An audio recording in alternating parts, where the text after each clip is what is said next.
Ya, saat ini saya berada di tepatnya di lokasi kejadian tanah longsor di lingkungan Luraya, Kelurahan Malakia.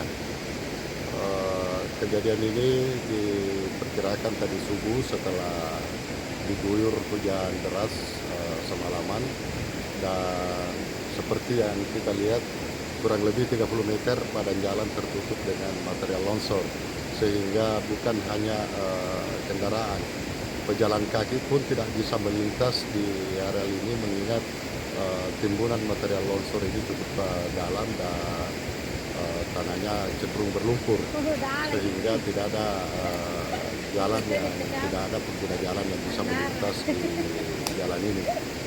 Insya Allah sesuai dengan arahan dan perintah Bapak Bupati yang telah menginstruksikan kepada Kepala Dinas PUPR untuk segera mengerahkan alat berat guna membersihkan material longsor supaya ini jalan bisa kembali dilalui oleh para pengguna jalan.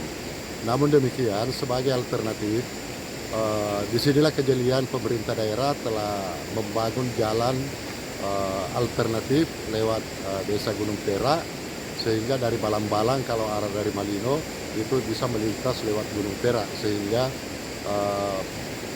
jalan alternatif ini bisa digunakan oleh para pemudik ataupun bagi pengguna jalan yang akan menuju Sinjai dari Makassar ataupun dari Sinjai ke Makassar. Saya kira itu barangkali. Terima kasih sudah nonton. Jangan lupa like, subscribe, dan share ya.